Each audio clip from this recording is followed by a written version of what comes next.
Hello aspirants, welcome to free job byte Telugu YouTube channel. ఇవాళ వీడియోలో మనం ఒక కొత్త నోటిఫికేషన్ తోటి వచ్చాం. సో ఆ నోటిఫికేషన్ ఏంటనేది మనం ఈ వీడియోలో పూర్తిగా తెలుసుకుందాం అనమాట. సో ఆ నోటిఫికేషన్ ఏంటంటే మనకి ఎడ్సిల్ నుంచి రావటం జరిగిందనమాట. సో ఈ ఎడ్సిల్ నుంచి మనకి కౌన్సిలర్ పోస్టులకు సంబంధించినటువంటి నోటిఫికేషన్ అనేది రిలీజ్ అయిందనమాట. సో ఇది ఎస్పెషల్లీ ఎవరైతే ఆంధ్రప్రదేశ్ రీజియన్లో ఉన్నారో సో వాళ్ళకు మాత్రమే ఈ పోస్టులకు అప్లై చేసుకోవడానికి అర్హులన్నమాట. సో ఆ పోస్టులకు సంబంధించినటువంటి మనకి ఎన్ని వేకెన్సీస్ అనేవి రిలీజ్ చేశారు, దాని తర్వాత ఇంపార్టెంట్ డేట్స్ అనేవి ఏవే ఉన్నాయి, దాని తర్వాత ఆ పోస్టులకు సంబంధించినటువంటి శాలరీ, అదేవిధంగా ఎలిజిబిలిటీ క్రైటీరియా అనేది ఏ విధంగా ఉంటుంది, ఈ ఉద్యోగాలకు సంబంధించినటువంటి స్కీమ్ ఆఫ్ ద ఎగ్జామినేషన్ అనేది ఏ విధంగా ఉంటుంది, దీని తర్వాత మనం ఈ ఉద్యోగాలకి ఎలా అప్లై చేసుకోవాలనేటటువంటి అంశాలన్నీ కూడా మనం ఈ వీడియోలో తెలుసుకుందాం. సో ఇది మనకి అఫీషియల్గా వచ్చినటువంటి నోటిఫికేషన్ పీడిఎఫ్ అనమాట. సో ఇక్కడ మనం చూసుకున్నట్లయితే ఈ పొజిషన్ ఏంటంటే మనకి కెరీర్ అండ్ మెంటల్ హెల్త్ కౌన్సిలర్కి సంబంధించినటువంటి పొజిషన్ అనమాట. సో ఇది ఇక్కడ లొకేషన్, జాబ్ లొకేషన్ అనేది ఎక్కడ ఉంటుందంటే మనకి ఆంధ్రప్రదేశ్ స్టేట్లో ఉన్నటువంటి 26 డిస్ట్రిక్ట్స్ ఉన్నాయి, ఏవైతే ఉన్నాయో ఆ 26 డిస్ట్రిక్ట్స్లో మనకి పోస్టింగ్ అనేది ఉంటుందన్నమాట. టోటల్గా మనకి 103 పోస్టులకు సంబంధించి ఈ నోటిఫికేషన్ అనేది రిలీజ్ కావడం జరిగిందనమాట.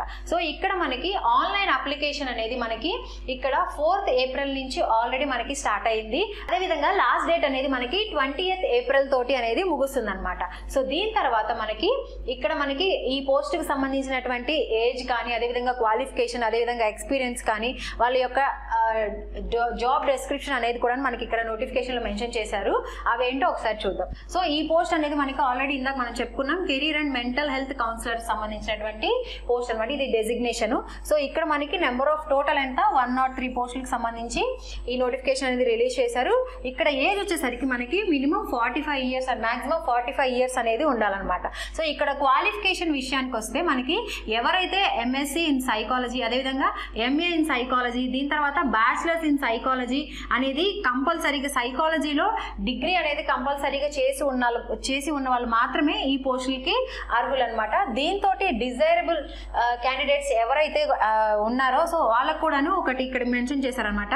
ఎవరైతే diploma in career guidance and counselling లో డిప్లొమా చేసి ఉన్నారో వాళ్ళు డిజైరబుల్ అని చెప్పేసి మనకి ఇక్కడ నోటిఫికేషన్ లో మెన్షన్ చేశారు. సో ఎక్స్పీరియన్స్ అయితే ఎటువంటి ఎక్స్పీరియన్స్ అనేది అవసరం లేదనమాట. సో ఫ్రెషర్స్ కూడాను ఈ ఉద్యోగాలకి అప్లై చేసుకోవచ్చు. సో ఇక్కడ మనకి జాబ్ డిస్క్రిప్షన్ అంటే ఈ ఉద్యోగాలకి అప్లై చేసుకునే వాళ్ళ యొక్క పని అనేది ఏ విధంగా ఉంటుంది అని చెప్పేసి ఇక్కడ మనకి జాబ్ డిస్క్రిప్షన్ అనేది కూడాను మెన్షన్ చేశారనమాట. సో దీని తర్వాత మనకి ఇక్కడ మనకి కొన్ని జనరల్ ఇన్స్ట్రక్షన్స్ అనేవి ఇవ్వటం జరిగింది. ఏది నోటిఫికేషన్ లో. ఇందులో ఫస్ట్ ఏంటంటే మనకి proficiency in Telugu language is mandatory. ఈ ఉద్యోగాలకు అప్లై చేసుకునే వాళ్ళకి తెలుగు లాంగ్వేజ్ అనేది కంపల్సరీగా వచ్చి ఉండాలన్నమాట. సో ఇది మనకి నోటిఫికేషన్ లో మెన్షన్ చేశారు. దీని తర్వాత మనకి ఏంటంటే only online application will be accepted. So online application కాకుండా మిగతా అంటే మనకి ఆఫ్లైన్ లో కానీ ఈమెయిల్స్ ద్వారా కానీ ఎవరైతే అప్లై చేస్తారో అటువంటివి వర్కౌట్ అవ్వవు. సో ఓన్లీ ఆన్లైన్ ద్వారా అప్లై చేస్తే మాత్రమే ఈ అప్లికేషన్స్ అనేవి యాక్సెప్ట్ చేస్తారు అని చెప్పేసి మెన్షన్ చేశారు. సో ఇక్కడ ఏంటంటే only Indian nationals are eligible for applying అని చెప్పేసారని అన్నారనమాట. సో ఇక్కడ మనకి ఏంటంటే ఇక్కడ మనకి ఈ పోస్టింగ్ అనేది కూడా నేను మీకు ఇందాక చెప్పినట్లు మనకి 26 డిస్ట్రిక్ట్స్ లో మనకి ఈ పోస్టింగ్స్ అనేవి ఇవ్వడం జరుగుతుంది సెలెక్టెడ్ అయిన క్యాండిడేట్స్ కి. సో దీని తర్వాత మనకి ఇంకా ఏం మెన్షన్ చేశారంటే ఇక్కడ మనకి కొన్ని స్కిల్స్ అనేవి మెన్షన్ చేశారనమాట. సో ఇక్కడ candidate should have strong oral and written communication skills with excellent working knowledge of computer. ఈ కంప్యూటర్ లో మనకి ఎంఎస్ వర్డ్, ఎంఎస్ ఎక్సెల్, అదేవిధంగా పవర్ పాయింట్ ఇలాగా different kind of presentation skills అనేవి కూడాను ఇందులో ఉండాలన్నమాట. సో ఈ క్యాండిడేట్స్ కి ఎవరైతే అప్లై చేయాలనుకుంటున్నారో వాళ్ళందరికీ కూడాను ఈ స్కిల్స్ ఉండాలని చెప్పేసి మెన్షన్ చేశారు. దీని తర్వాత మనకి ఏజ్ లిమిట్ అనేది మనకి ఇందాక 45 ఇయర్స్ అని చెప్పుకున్నాం కదా, ఈ 45 ఇయర్స్ అనేది మనకి ఇక్కడ మెన్షన్ చేశారు మళ్ళీ ఇంకొకసారి. సో ఇక్కడ మనకి ఎప్పటికంటే మనకి 31 మార్చి 2025 నాటికి 45 ఇయర్స్ అనేది మించకుండా ఉండాలన్నమాట. సో దీని తర్వాత మనకి ఇక్కడ సెలెక్ట్ అంటే మనకి సెలెక్షన్ ప్రాసెస్ అనేది ఏ విధంగా జరుగుతుంది అనేది ఇక్కడ మెన్షన్ చేశారు.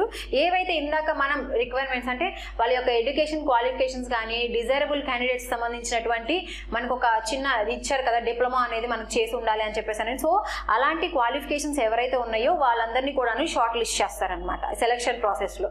సో అలా షార్ట్ లిస్ట్ చేసిన వాళ్ళకు మాత్రమే వాళ్ళు ఏదైతే ఆన్లైన్లో వాళ్ళు మెన్షన్ చేసినటువంటి ఈమెయిల్ ఐడి ఉంటుందో ఆ మెయిల్కి మీకు ఇలాగ ఇంటర్వ్యూ ఉంది అని చెప్పేసానని మనకి వాళ్ళ నుంచి అంటే అఫీషియల్గా అనేది ఇంటర్వ్యూకి సెలెక్ట్ అయిన క్యాండిడేట్స్కి మెయిల్ వస్తుంది. సో ఎవరైతే షార్ట్ లిస్టెడ్ అయిన వాళ్ళకు మాత్రమే ఈ ఇంటర్వ్యూ అనేది కండక్ట్ చేస్తారు. సో అదే ఇక్కడ మెన్షన్ చేశారనమాట. So interview letters or correspondence intimations connected with this recruitment will be send to only to the shortlisted candidates by email.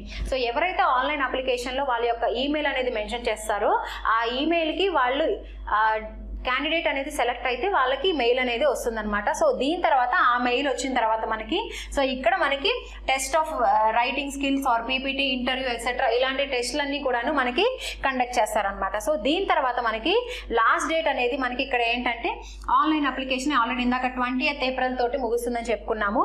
So ఇక్కడ ఇంకొకటి ఇంపార్టెంట్ది మనకి ఇక్కడ మెన్షన్ చేశారనమాట. ఎవరైతే ఆల్రెడీ ఇంతకు ముందు ఇలాంటి నోటిఫికేషన్కి అప్లై చేశారంటే ఈ పోస్టులకి ఈ పొజిషన్కి అప్లై చేసుంటారో వాళ్ళు మళ్ళీ అప్లై చేసుకోవడానికి అవకాశం లేదు అని చెప్పేసారని మనకి నోటిఫికేషన్లో మెన్షన్ చేశారు. ఇక్కడ అదే ఉంది, candidates who have previously applied for this position shall not reapply. So అదే చెప్తున్నారు, ఎవరైతే ఇంతకు ముందు అప్లై చేసి ఉన్నారో సో వాళ్ళు మళ్ళీ అప్లై చేసుకోవడానికి అవకాశం లేదు అని చెప్పేసి చెప్తున్నారనమాట.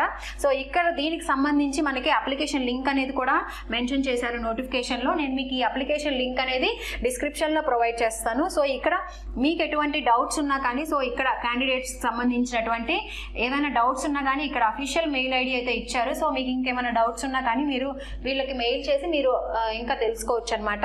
సో ఇది ఈ నోటిఫికేషన్కి సంబంధించినటువంటి మనకి కావాల్సినటువంటి అప్డేట్స్ అనమాట. సో ఇంకా ఈ నోటిఫికేషన్కి సంబంధించి ఎటువంటి డౌట్స్ ఉన్నా కానీ నాకు కమెంట్ బాక్స్లో కమెంట్ చేయండి.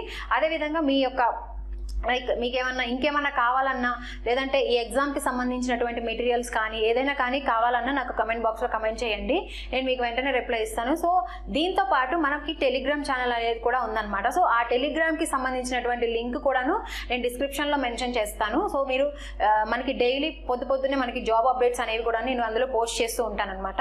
సో టెలిగ్రామ్ లింక్ అనేది కూడా డిస్క్రిప్షన్లో ఉంది. ఎవరైతే జాయిన్ అవ్వలేదో వాళ్ళందరూ కూడా వెళ్ళి టెలిగ్రామ్లో జాయిన్ అవ్వండి. సో ఇలాంటి మరిన్ని జాబ్ అప్డేట్స్ కోసం please follow our Free Job Guide Telugu YouTube channel. Thank you.